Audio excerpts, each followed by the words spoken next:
మీ business గురించి మా ఛానల్లో ప్రమోట్ చేయించుకోవాలనుకుంటున్నారా? Contact us 8247743841. If you want to promote your shop business in a channel, you can call me to above number. Comedian Kondavalasa గురించి ప్రత్యేకంగా చెప్పనక్కర్లేదు. అయితే ఓకే అంటూ తనదైన ఆహార్యంతో శ్రీకాకుళం యాసతో ఆకట్టుకున్న కొండవలస ఇహలోకం వీడి వెళ్ళారు. ఆయన హఠాన్మరణం చెంది చాలా ఏళ్ళు అవుతుంది. కొండవలస పూర్తి పేరు కొండవలస లక్ష్మణరావు. ఆగస్టు 10, 1946వ సంవత్సరంలో శ్రీకాకుళం జిల్లా కొండవలస గ్రామంలో లక్ష్మణరావు జన్మించారు. ఆరంభంలో వైజాగ్ పోర్ట్లో గుమస్తా ఉద్యోగం చేశారు. అదే టైంలో నాటక రంగంలో కొనసాగారు. రంగస్థల కళాకారుడిగా వేలాది నాటకాల్లో ఆయన నటించారు. స్టేజ్ నటుడిగా పాపులర్ అయిన క్రమంలోనే అతనికి సినిమా అవకాశాలు వచ్చాయి.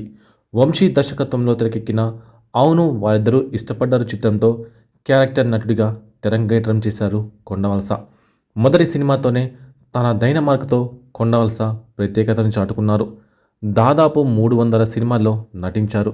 ఎవరి అతగాడు, కబడ్డీ కబడ్డీ, ధనా 51, దొంగరాముడు అండ్ పార్టీ, పల్లకిలో పెళ్లి కూతురు, అదుర్స్, సరదాగా కాసేపు వంటి సినిమాల్లో అద్భుతమైన ఆహార్యంతో ఆకట్టుకున్నారు. కొండవలస నటించిన చిట్ట చివరి సినిమాలు దేవరాయ, శ్రీ వాసవి కన్యకా పరమేశ్వరి వంటి చిత్రాలు ఉన్నాయి. అవును వారిద్దరూ ఇష్టపడ్డారు చిత్రం ద్వారా నటుడిగా రంగప్రవేశం చేశారు కొండవలస.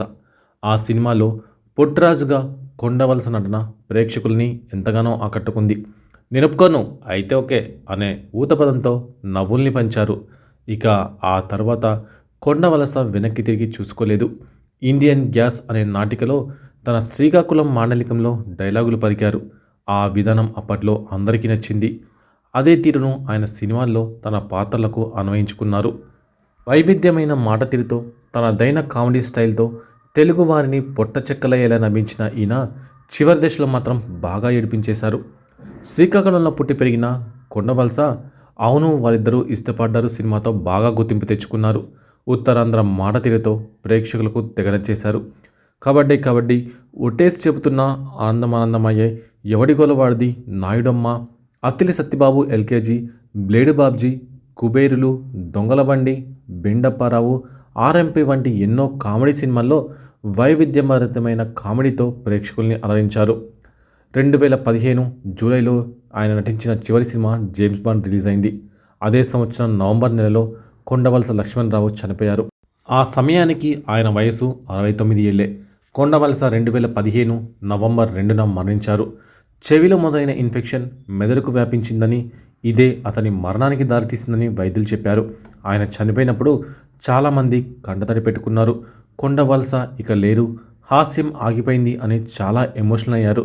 ఒక చిన్న ఇయర్ ఇన్ఫెక్షన్ అతని ప్రాణాలను బలి తీసుకుంటుందని కుటుంబ సభ్యులు కూడా ఊహించలేకపోయారు.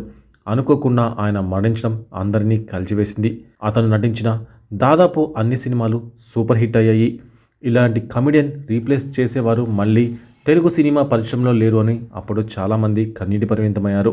అప్పటికే నాటక రంగంలో 2 నంది అవార్డులు సహా 378 చిన్న చితక అవార్డులు పొందిన పేరున్న రంగస్థల నటుడు కొండవలస. 58 ఏళ్ల వయసులో అవును వారిద్దరూ ఇష్టపడ్డారు చిత్రంలో నేనొప్పుకోను అయితే ఓకే అన్న ఒక్క డైలాగ్తో తెలుగు సినీ ప్రేక్షకుల హృదయాలలో స్థిరపడిపోయారు. పదవీ విరమణ చేసి ఇంట్లో విశ్రాంతి తీసుకోవాల్సిన సమయంలో ఆయనకు స్టార్డమ్ వచ్చింది. 11 సంవత్సరాల వ్యవధిలో 300కు పైగా సినిమాలు చేశారు.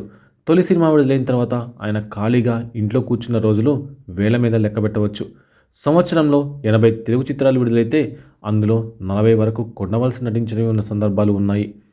తెలుగు సినీ హాస్య ప్రపంచంలో తన దైన ముద్ర వేసిన కొండవలస మరణం సినీ కళామ తల్లికి తీరని లోటని చలనచిత్ర ప్రముఖులు నివాళులర్పించారు.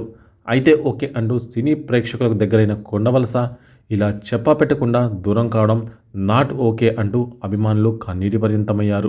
కొండవలస చివరి రోజుల్లో ఆయన హృద్రోగం, రక్తపోటు, మధుమేహంతో బాధపడ్డారు. అమీర్పేట, ఎల్లారెడ్డిగూడ సమీపంలోని నాగార్జున నగర్లో నివాసమున్న ఆయన రాత్రి 8 గంటల ప్రాంతంలో తీవ్ర అస్వస్థతకు లోను కావడంతో కుటుంబ సభ్యులు ఆయన్ని హుటాహుటిన నిమ్స్ ఆసుపత్రికి తరలించారు.